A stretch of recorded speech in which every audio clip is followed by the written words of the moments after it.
Hello, everyone, and welcome to this webinar, this Last Mile Profits webinar. We're very pleased to be bringing you this event in partnership with DPD Group. We're going to have a deep dive, that's what people say these days, a deep dive into out-of-home delivery, which is super relevant as we're coming up to peak, our second COVID peak.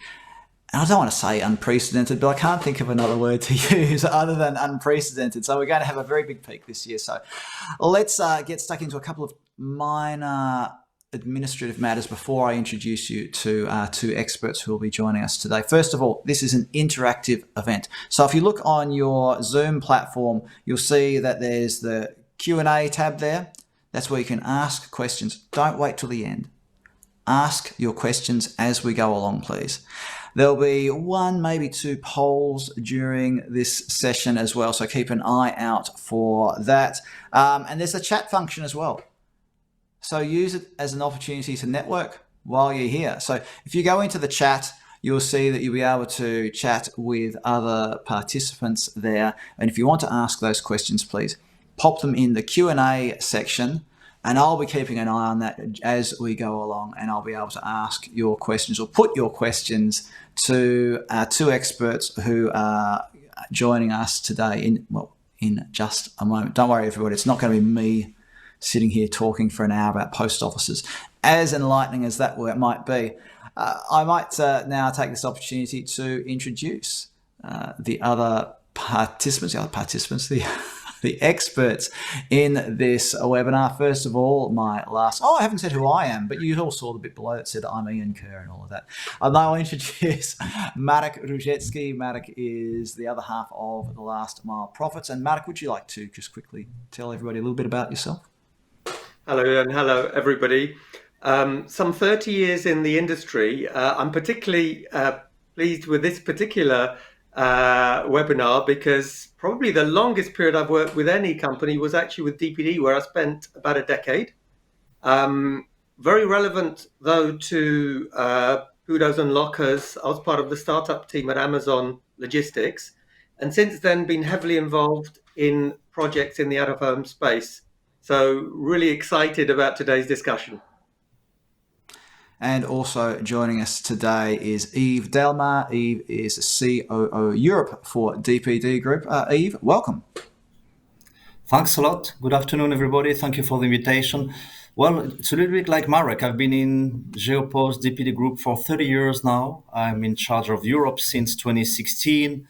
And as you can imagine, I've been heavily involved in the B2C transformation of our group, and following closely, of course, as well, our out-of-home projects, which, as we will see afterwards, are more and more significant. In my long-winded introduction, I mentioned the word unprecedented. And that's, of course, come about because of the pandemic, the influence and impact that has had on e-commerce, and as a result, the delivery sector. Why don't we talk about this first of all? Because it's not ended. The COVID effect is continuing. Marek, first of all, a couple of quick comments from you on the growth in parcels, where we're heading over the next sort of 3 to 12 months as well. I think that, first of all, the sky seems to be the limit. COVID, I think, speeded up a transformation that was happening anyway. For the first time, if you look at our 2021 report, for the first time, a 10 billion parcel volume threshold was reached during 2020. And, depending upon how strong the continued COVID effect is going to be, we could be seeing even 40 billion parcels in 2029. So, the growth is unprecedented. And what does this growth mean? It means there is a huge need for capacity and all the good things that out-of-home offers. Yves, do you want to comment on that, or maybe even share a couple of key highlights? We've got a slide here we might bring up in a moment, a couple of key highlights from DPD's perspective. Well, obviously, COVID has been all about acceleration. We tend to consider that the market last year, the B2C market in 2020, grew by something like 37% at European level.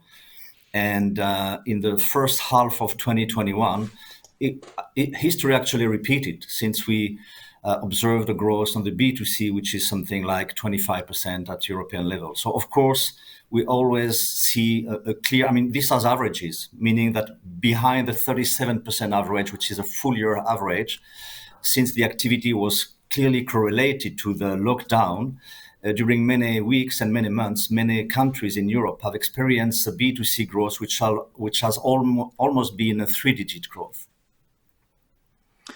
Mark, do you want to comment on that scale of the growth? Yeah, and I think, Yves, I don't know if you've seen this as well, but one of the things that we've observed is that this has created a real capacity crunch. And people using traditional methodologies, so without interactive delivery management, without out of home, had a big issue. What's your take on that?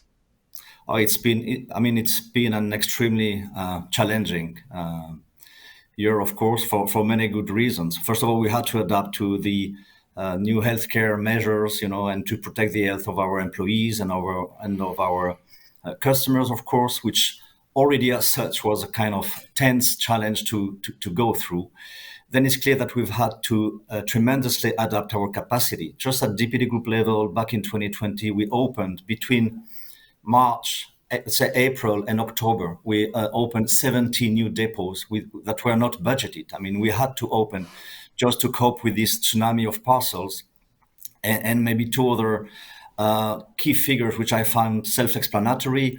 We ended up the year 2020 at DPD Group level with 22,000 drivers more than in 2019, moving on the peakest day, which was actually Cyber Monday, moving 2.6 million parcels more than on the highest day of 2019. So yes, extremely challenging in terms of capacity and needs for adapting our network to the volumes.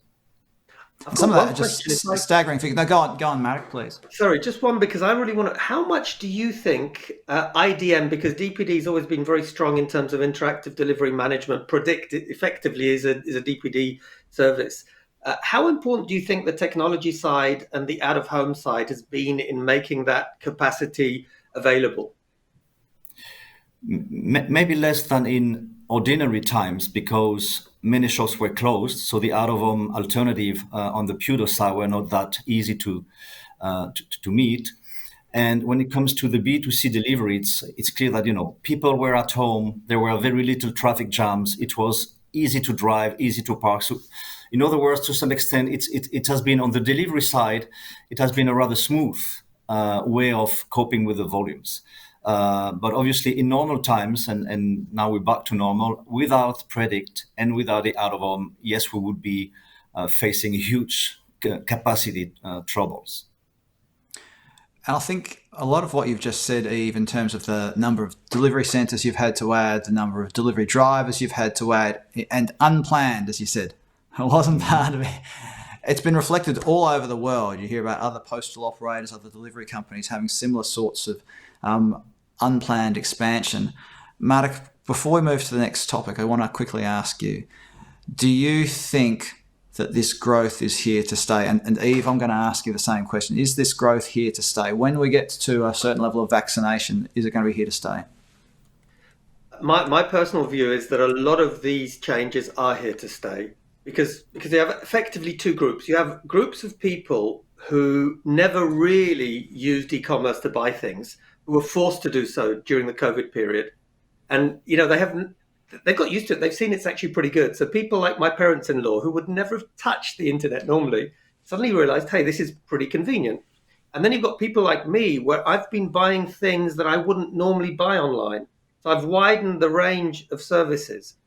So I think, amongst others, for that reason, I believe B2C is going to grow. There's a few other things we'll still talk about in a minute, but I don't know, Yves, what's your view? I fully concur. I mean, it's this growth is here to stay. Obviously, now with the de-lockdown measure throughout Europe, we're going back to more normal average growth. I think that the industry is more moving at 4 or 5% growth. But let's bear in mind that the the growth we've had in 2020 is here to stay, in the sense that the basis is now 15 to 20% higher than what it would have been without COVID. So even though we now grow normally because consumption has some economic levels, it's clear that the volumes we currently move, and when I say we, I'm referring to the overall to the industry as a whole, are I guess higher than those we had in our business plan for 2025. And there may be, on top of what Marek mentioned, which is extremely clear to me, let's also bear in mind that there is a very clear shift in the retail structure with the move from less physical density and more digital presence. We all read just after the COVID that some big retailer brands, and particularly in the fashion industry like Zara and Gap and H&M, communicated about massive close downs of shops. But at the same time, they were as well communicating on the fact that they were reviewing their digital ambitions upwards. So this shift between physical and digital will obviously fuel the B2C growth in the coming quarters. Really quickly, before we go to the next slide, Brian has asked a question on the Zoom chat. And hello, Brian, how are you? Home delivery, going back to what Yves said earlier about the growth in home delivery coinciding with a period where there was much less traffic on the road. And I've heard from delivery operators saying that their drivers' average speed was higher than it's ever been before. People have gone back to work. People are shunning public transport. Any quick comments on that and what this congestion means for day-to-day delivery, and indeed, does out-of-home play a role in that? I don't know, maybe Yves, do you want to give the first shot, or shall I kick off on this one? You can kick off. I will follow, I'm sure. Okay, well then maybe from my perspective, what will happen is out-of-home will be more and more important. There's no question about it, because you will get congestion, you will have difficulties. And let's be very honest, however you look at it, if, I'm a DPD driver and I have to arrive at flat X in a housing estate, I have to find the place. It's not like a B2B address, I have to get to it. If I'm really unlucky, it will be on the 30th floor, perhaps with a lift that's not working. I have to get to 30th floor. And then if I'm unfortunate enough not to have good interactive delivery management and haven't been able to make sure that the customer, the consignee, is at home, I could end up taking the parcel back. So for all of these reasons, I think, and it's not just about out-of-home, because the power, the secret sauce that makes out-of-home work is the IT, the interactive delivery. But the two, for me, I don't know, Yves, is absolutely unavoidable. You cannot manage without it. And as volumes grow and traffic grows and people get more difficult to find, to deliver, you need that capacity upside. Yeah, I fully agree. Home delivery is not dead at all. And by the way, people appreciated being home and receiving their parcel during the COVID. But what is clear that we have more and more capacity issues, more and more regulation constraints when it comes to low emission in the city centers. And let's bear in mind as well that it's more and more difficult to find drivers. In the industry in Europe, just one figure, which I find astonishing, the non-desired turnover of PUD drivers, delivery drivers, is above 40% in the majority of the European countries. In the UK, you've read, sticking to the news, you just read that the UK are considering opening their borders again because they claim that they currently lack something like 60,000 class 1 drivers, line haul drivers. So there is this pressure on the resources as well that make out-of-home deliveries one part of our bright future on the parcel shops, on the PUDO side, and on the local side as well. Just to add a bit of sort of data to that. So we've got some empirical data. It's from Central Europe, but I don't think it's going to be that different. And that data suggests that certainly in an urban area, PUDOs and lockers will be 3 to 4 times more efficient where they're well operated than home delivery. So it's a huge capacity growth. So if you're talking about delivering on a route 3 to 4 times more parcels, you cannot do that in any other way. And the reason being, an efficient out-of-home network will be having 20, 30, 40, or even more parcels per stop. So I don't know if that's more or less in line, Yves, with the sort of things that you've seen at DPD. Yeah, absolutely. I mean, there is a huge gain in terms of productivity. We tend, as an average, we tend to deliver 20 parcels per PUDO per day. And it's one stop. You don't even have to, to have your parcel fit into the lockers boxes. So PUDO is obviously, in terms of productivity, a kind of magic weapon. And so are the lockers more and more. And by the way, but I'm sure you will come back to that because your report was great in that respect. The customer experience is always great. I mean, I've met, in my 30 years of experience in the transportation industry, I've met many customers, as you can imagine, who complained about, let's call them hectic peak period. I never met a customer complaining about the way our out-of-home network had been working during peak. I think that's a really, really good point, Eve, because people appreciate when a carrier makes an effort to allow that delivery to happen, even at very difficult times. And honestly, I think PUDOs and lockers are a way to make that possible. As I mentioned before, more and more data shows that countries are actually opting for. We're going to talk, I think, about country preferences in a minute, but countries and populations are actually opting for out of home because it's so convenient and at least it's a great alternative. We're going to get to some countries in just a moment, but before we do, I want to just quickly have a look. We're going to bring up a slide in a moment showing just a few key figures. And let me just make sure I actually bring up the right one. Bear with me a moment, everybody, while I click through. Not this one, Ian. Not this one. We just talked about that. Next one, right. Some key out-of-home figures. 8.3 billion parcels in 2020 and a projected 15.7 billion in 2025. Yves, would you like to just decode this for us? What's this mean, and how does out of home fit into this? Yeah, basically this is our estimation about the European market should evolve in the future.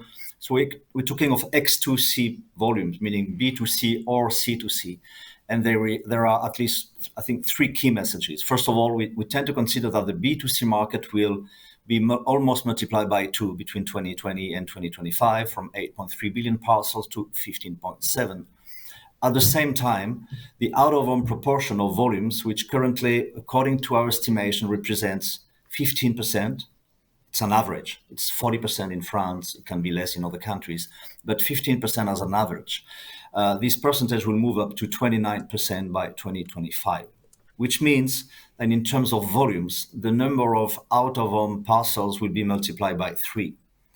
And very important point, even though it's not on this slide, within this out-of-home growth, C2C will play a key role.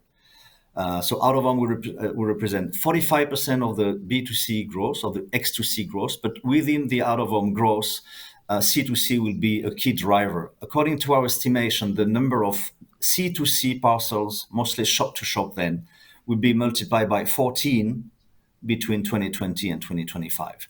100 million parcels a day, currently potentially 1.4 billion parcels in 2025.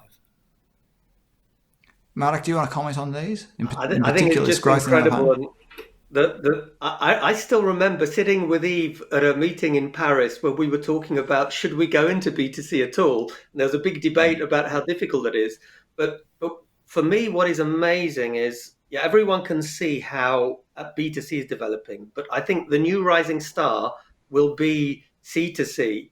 And that growth is incredible. And why I think that's really relevant for today is if we say that out of home is important for B2C, it is absolutely fundamental for C2C. I don't know what your view on that one is, Yves. What we observe is that there are more and more, key customers, and we all have a couple of them in mind. Maybe one from Lithuania, which are extremely impressive by the way they and the speed at which they develop their business and their customer experience.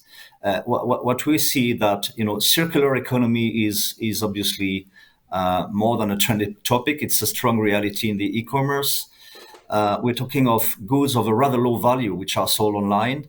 And of course, an export rate wouldn't be compatible with low value goods, being sold on the internet. If you buy something at €5, obviously you're not ready to spend another €5 to have your parcel delivered at home. And this is where the C2C really presents a very interesting, price and service trade-off, because 50% of the goods, for instance, which are sold online on C2C have a value which is below 10 euros. So this is only compatible with low-cost deliveries, and of course within the out-of-home, the C2C offers a very low-cost alternative on the picker side, on the delivery side, and obviously it's a very heavy trend on our market, and we really think that this type of activity will be key in the growth of the out-of-home in the coming years. In a way, Yves, it's almost as though this new capability through out-of-home has made C2C possible, because without that, honestly, I can't see C2C working in a big way, because you had historically, you had newspapers and places online where you could do it, but the volumes were really had to be focused on local areas. Now, with out-of-home, it can be nationwide, even potentially international, I guess. Yeah, absolutely. Actually, the many customers, bouncing on the international point that you just referred to, many customers are surprised by the very high percentage of cross-border flows on the C2C. The one I was referring to, Vinted, I think we can name them there. They can be proud of what they are achieving. Their intention is to have 50% of their volumes being potentially cross-border by 2025. So there is this huge international opportunity as well behind their growth. And we talked about how dynamic the market is and how dynamic these whole changes and growth is.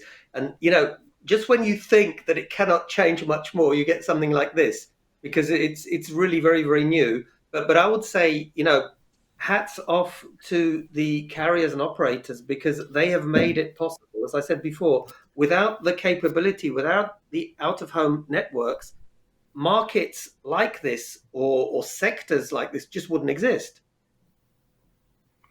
Yeah, absolutely. And at the end of the day, we're more in a supply business than in a demand business. If there are some lockers, people will use them and like them. So this is what is interesting and behind this growth of the C2C is that those customers are, to some extent, I don't know if the word exists, so forgive me if it does not, but democratizing the use of the lockers or of the PUDO. I mean, these create a real appetite that will remain. There are more and more teenagers, for instance, using the C2C, and this use to them is something common that obviously will remain in when they are adults. One other important point maybe to mention, just to avoid shortcuts. I mean, it's not easy to operate C2C.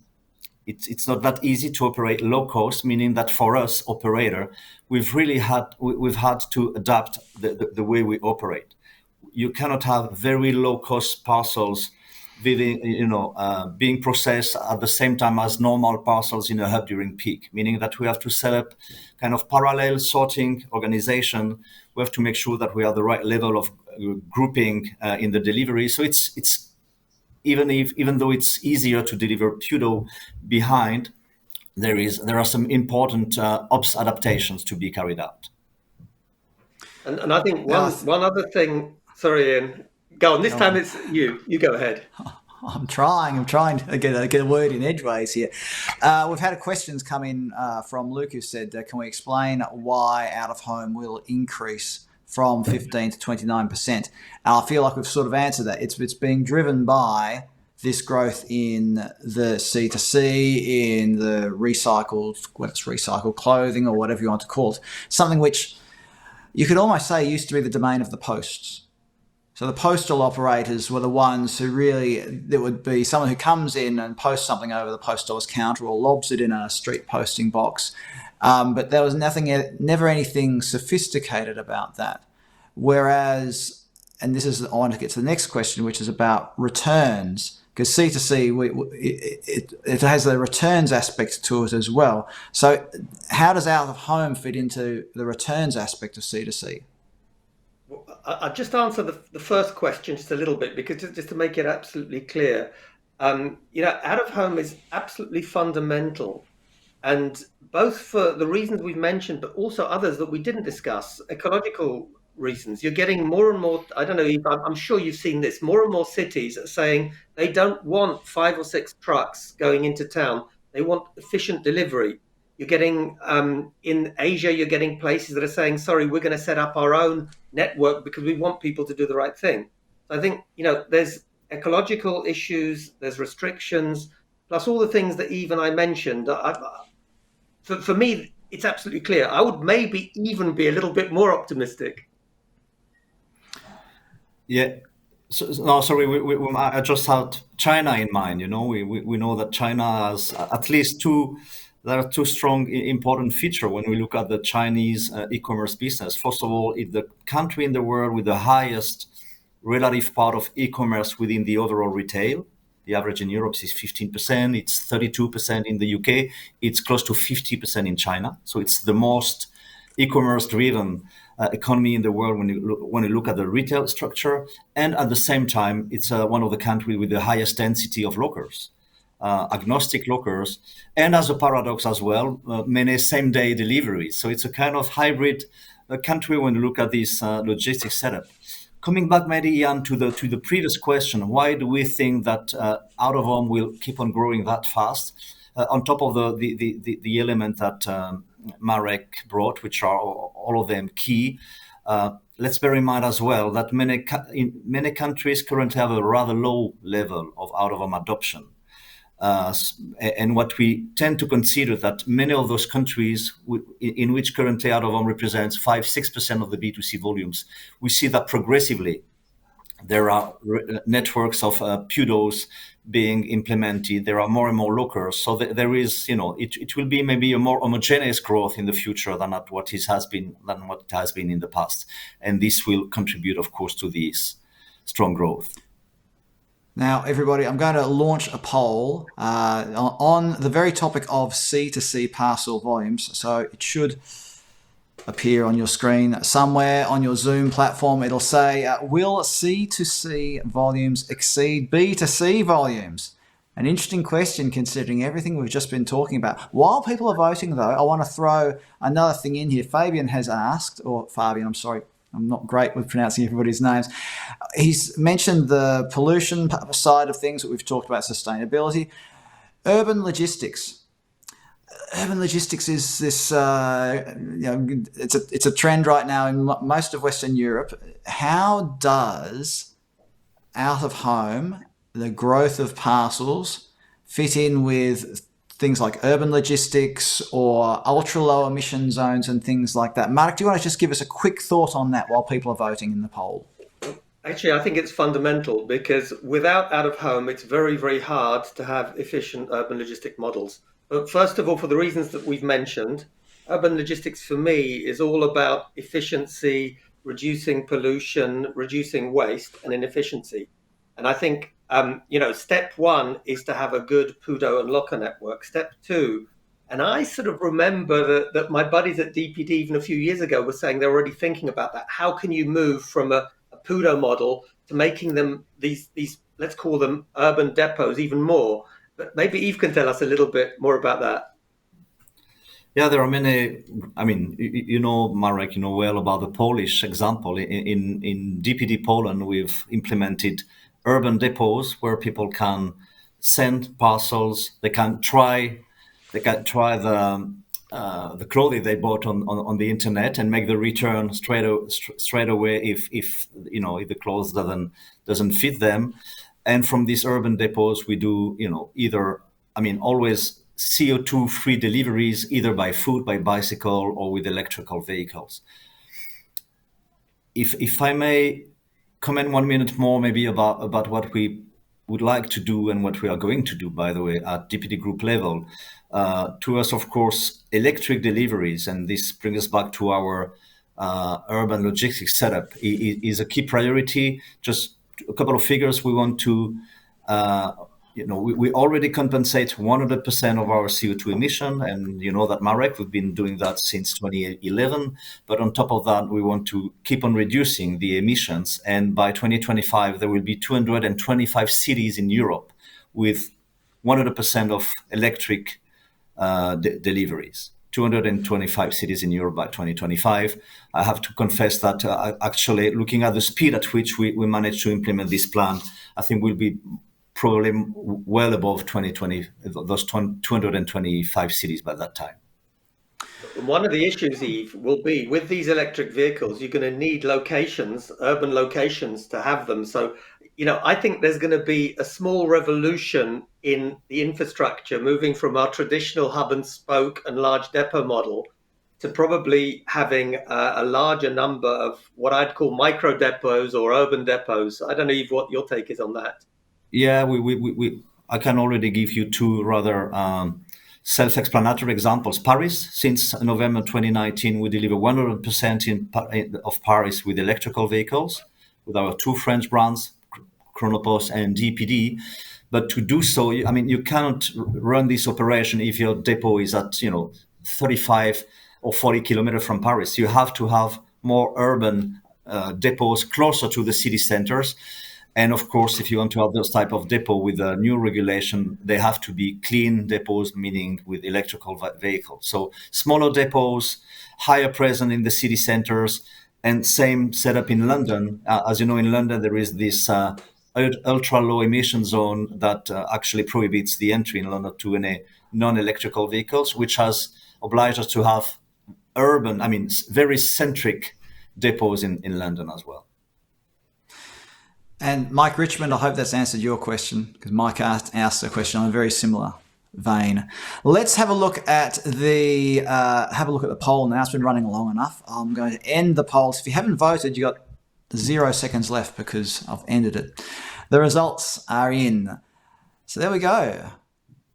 Our audience today says that no, C2C volumes won't exceed B2C volumes. That's a little over half. But yes, 23% say that yes, C2C volumes will exceed B2C volumes in the next 10 years, whilst 18% are saying yes, C2C volumes will exceed B2C volumes within the next 25 years. It'll be one to watch, and it'll be interesting to see if the postal operators who traditionally owned this segment, how they react, if they react. I won't ask either of you to comment on that. All right. We'll move on. I cannot let this pass without a comment. And you know what my comment on this one is? If we'd have showed this chart or this poll a year and a half ago, the results would be completely different. And, we may say that only 40% or 41% today said that C2C will outgrow B2C. But even 1.5 years ago, it wouldn't be anywhere close to that. So let's watch this space. Things are so dynamic. I don't know, Yves, what your take on it is. Well, the projection I showed tend to consider for the time being that even though C2C will grow faster than any other segment of the industry, I still tend to consider that B2C will represent the majority of the flows by 2025. Honestly, by 2030, I don't know. Let's be humble, as you said, and we might be surprised with the power of some trends that were not expected a couple of years ago. You're right. We might have a look at our next slide to talk about something that's come up already in the chat, and it's relevant to everything we've been discussing so far, which is the delivery preferences across Europe. Now, this is a very busy chart, everybody. There's a lot of information on here, but we'll just try and pick out a few of the highlights here, especially as it relates to our topic today being out-of-home delivery and everything we've been talking about with regards to B2C, with regard to C2C, the environment, remember that one, everybody, and so on and so forth. So, Marek, how about we just dive into this? What are some of the key things that you took away from this chart when you first saw it? First thing is that it's not homogenous, which is, there's no one size fits all. So it's going to be the players who are able to adapt and be flexible that will win. That's my first takeout. But then we've highlighted a couple of countries which are specific. They're not the only ones, but that have different approaches. So, we can talk about them because I know Yves has got a lot of experience with these places, but, UK, pretty specific, 90% at home, partly because there's really good interactive delivery tools, which make it very easy to be at home. But the other one that's interesting, I don't know, for me in the UK is the high percentage of safe place. I'll tell you a funny story about that later. And then, the other one, Estonia, never ceases to amaze me. It is, I joke about Poland being locker land, but actually, according to our research in our out-of-home report, Estonia has the highest percentage of lockers in Europe compared to population. And then you've got Germany, where this is interesting because I always thought it was really the UK that was leave with neighbour, but it seems that works well there. But I think Yves can get a lot more colour because this is a DPD report, and it'd be pretty interesting to get your views and experience on this. Yes, maybe just to clarify, this report is made out of 24,000 interviews on a yearly basis. And it's not an interview with the DPD customers. It's an interview made with e-shoppers around Europe, regardless of who they work with. The purpose is to know what are their, habits, behavior, and delivery preferences. As you say, Marek, first of all, there is not a unique European market of delivery preferences. Each country has its, historical background, relative importance of post office or not. What we can see is pretty clear in some aspects. As you said, on the lockers part is currently limited to basically to Poland, the Baltics. There are some clear PUDO countries, France being one of them. I mentioned that 40% of the B2C volume delivered in PUDO, growing in Germany, but in Germany they use the PUDO more for returns than for direct deliveries. What I would like to say that we run this survey on a yearly basis, and this is the fourth edition that we share with you.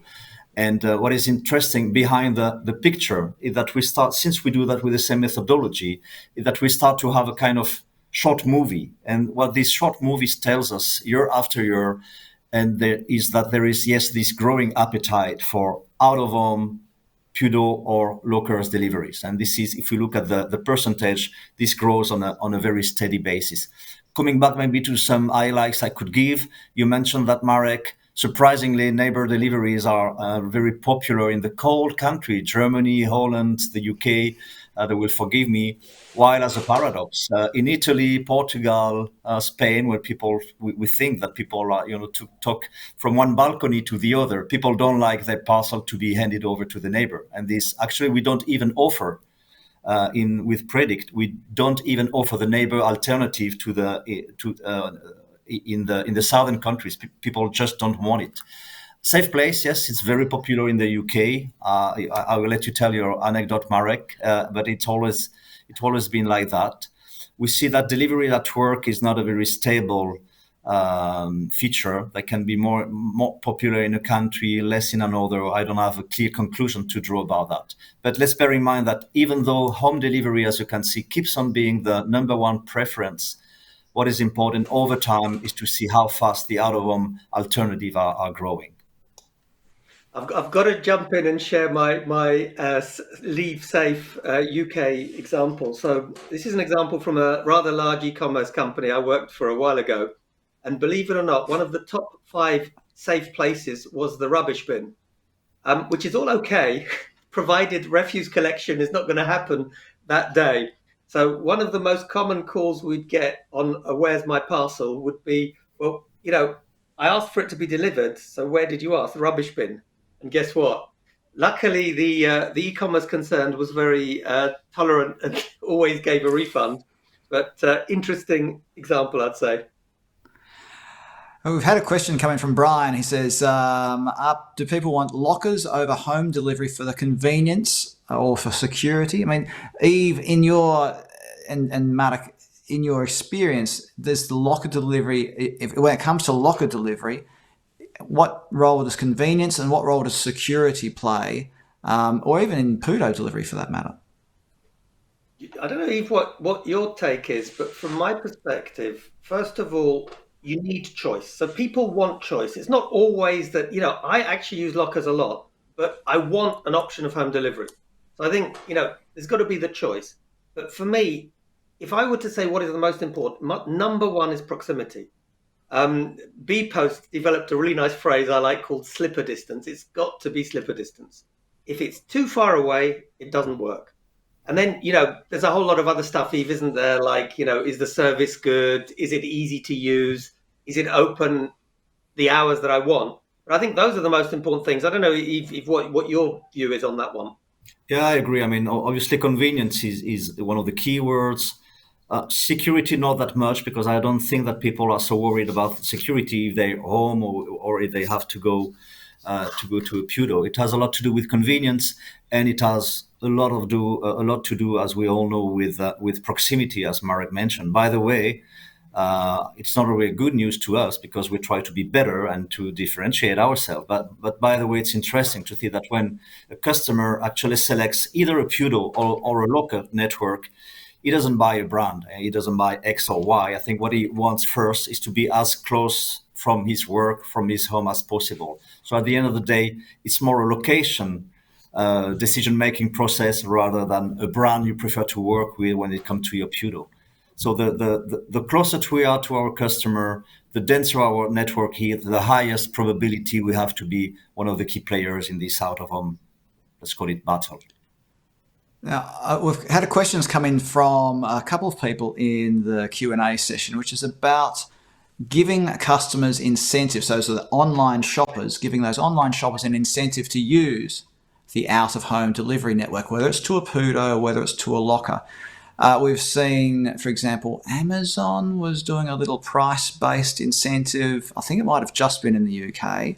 And parts of Europe as well, where they're offering you €1 off your following order if you selected an out-of-home delivery point.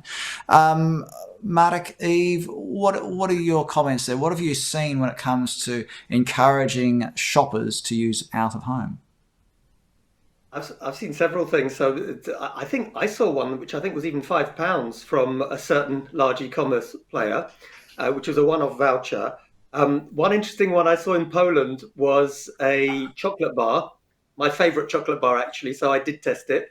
So if you picked up from, it was from a convenience store, from a PUDO, you get this chocolate bar. So I think there's lots of things happening. But for me, what is really incredible, and this is something that PUDOs are particularly good at, is the interaction whereby it's not just picking up the parcel. You can buy something else. You can, it's a very, very wide ecosystem. So I don't know if that's my view, that a lot of people say lockers are the future.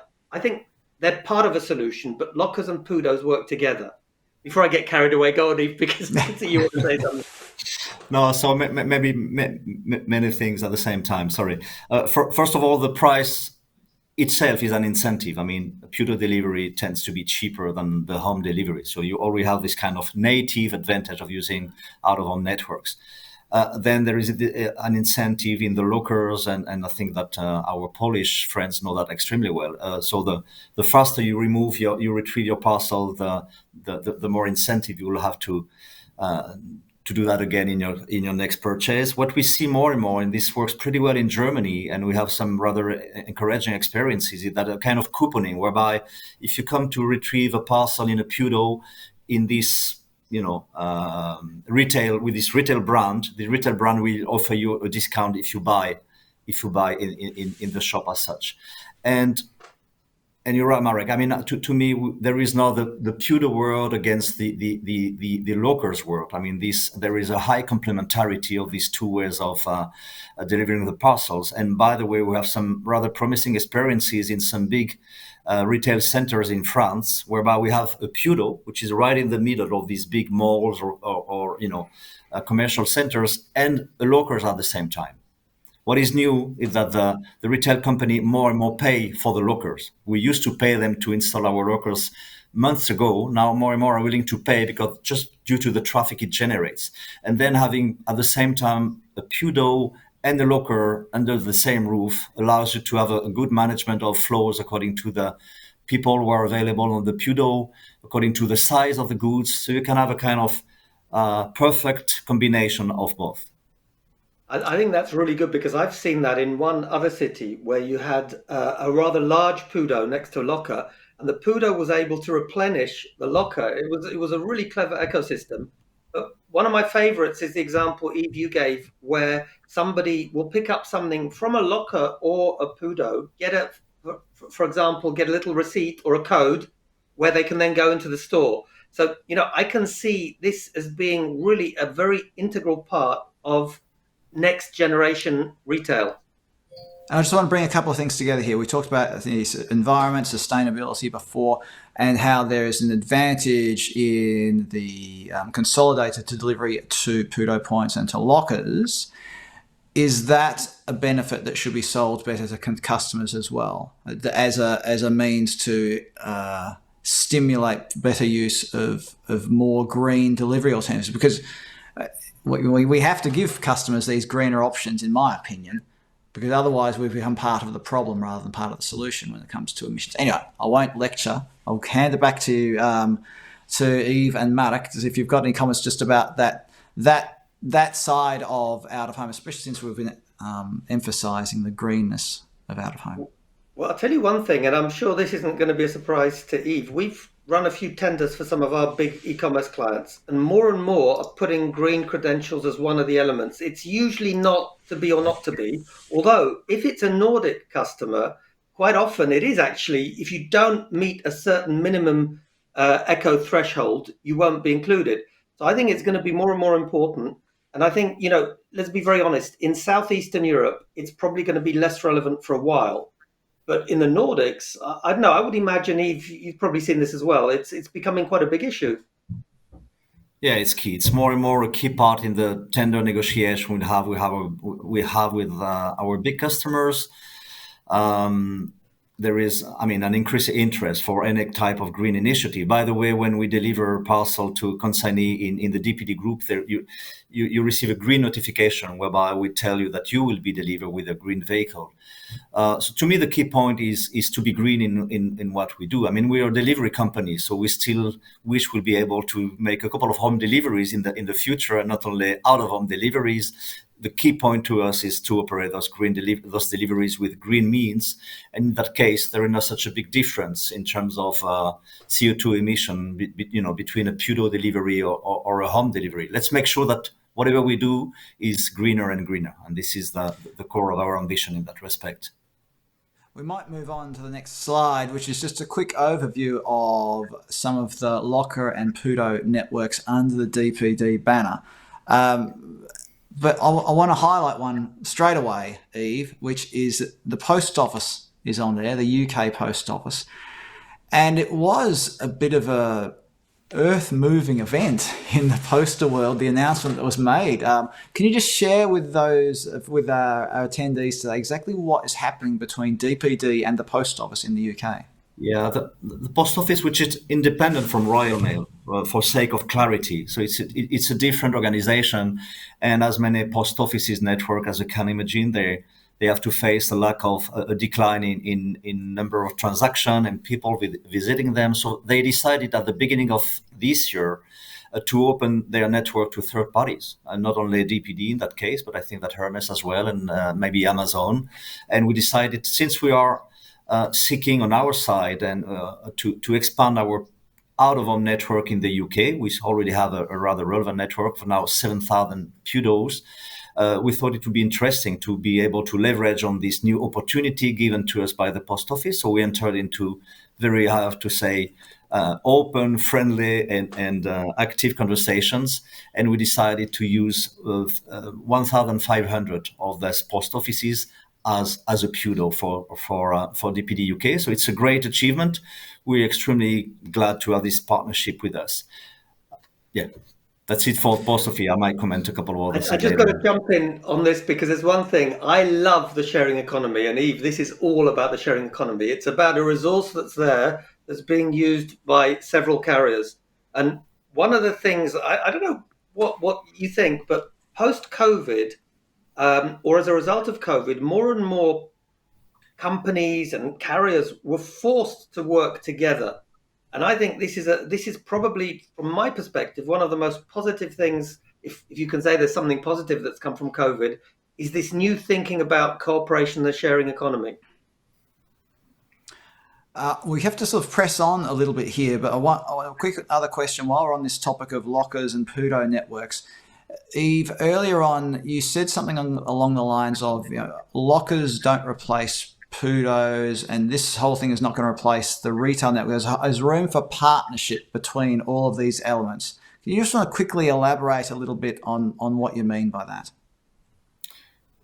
Yeah, if I were to keep it short, I would say balance is the essence. We tend to see the PUDOs, it's out of home versus home, or lockers versus PUDO. To me, the future of our industry and the delivery world, at least in the next 10 years, there will still be room for home deliveries, for PUDO deliveries and lockers deliveries. I tend to see the locker as a perfect delivery point because, in terms of productivity, we just drop one bag with 15 parcels in 30 seconds.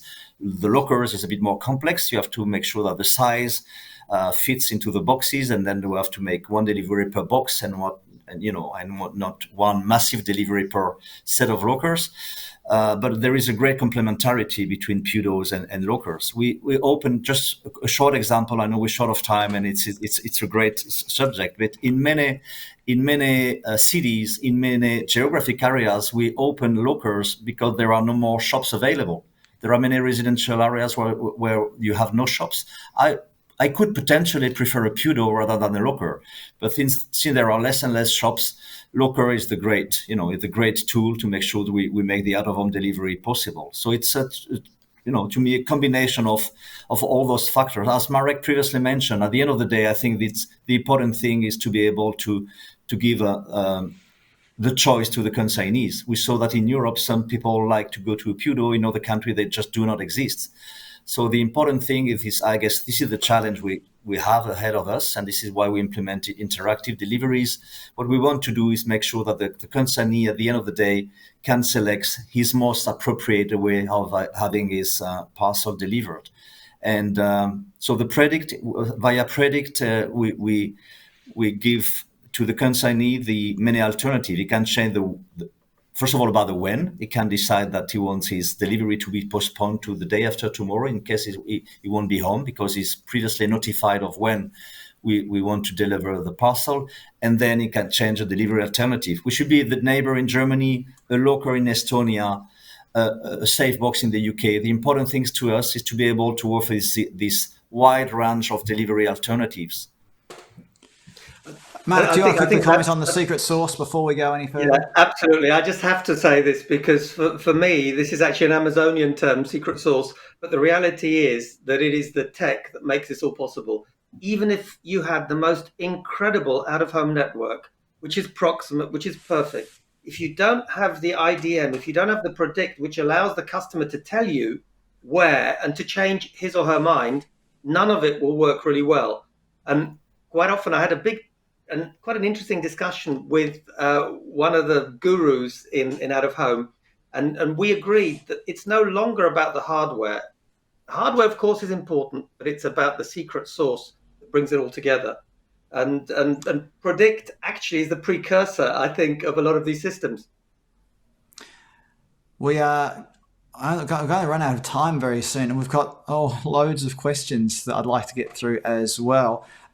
John Acton, another former DPDgroup bloke person, alumni, I think is the word I was really looking for, commenting on the average age of line haul drivers being around 55. How are you going to attract millennials and Gen Z to want to become line haul drivers? John, I don't know. Well, hold on a minute. I gotta take the first shot at this one. Because I often get a question on what's going to happen with drones, and you don't say anything, Ian, because I know you hate drones. But by the way, I agree. Drones are not going to happen at scale soon. But one of the first things that I think is going to change in terms of automation is going to be the line haul vehicles. Because if you think about it, a line haul vehicle goes point to point using usually motorways, fixed routes. It is the most obvious first place to automate and put an autonomous vehicle. There's a second one that we can talk about later, but I don't know, Yves, what's your view on that one? On John's question? On whether autonomous vehicles, because I think the question is, there is going to be an issue with people, and frankly, the only way that it can be dealt with, at least in my view, is this is an onerous and difficult job. We start getting machines to do it, and we allow people to be used in very specific use cases, or to be able to do more exciting and less onerous tasks. because this one is probably one of the most difficult and onerous tasks around. Yeah, maybe in a less prospective, at a less prospective level, when it comes to the drivers in the UK, I think that the immediate effect of the scarcity of drivers is already that their, hourly salary has increased by 30%. Roughly from £12 an hour to 16. So I'm sure that this already as such will make this job, I hope, a bit more attractive. And what we're going to do, and we have to organize ourselves, but I won't enter into details, to have more people being able to get their driving lessons to become a class 1 driver. When it comes to autonomous vehicles, I think it's not a mature technology yet, but obviously when it comes to the autonomous vehicle, not for delivery, but for line hauls, there are, of course, more and more experiences and tests that we follow up very closely and hoping that they will, come on the market someday. Right, we'll press on quickly here. We've got four and a bit minutes left. I want to get through a couple more questions. Really good question has come through about customer orders for, they've got the larger parcels. So how can an out-of-home delivery network deal with larger parcels, whether it's simply a big screen TV that might be too big for a locker door, or even something that's a heavier parcel that you can't expect to go through a locker network. How do you then balance things at the PUDO side of things? If the answer is simple, chuck it in a PUDO. How do you balance the storage and parcel handling needs at the PUDO? I think who wants to take that one? In a nutshell, normally we have 20 kilos limitation, but it's true that there are more and more heavy parcels with food, with a new type of good which are purchased online. In France, we start to have some PUDO which are specialized for very heavy parcels, ugly parcels, we might even say. But it can be, white products and things like that. So we have some specific PUDOs in which you can retrieve your heavy goods.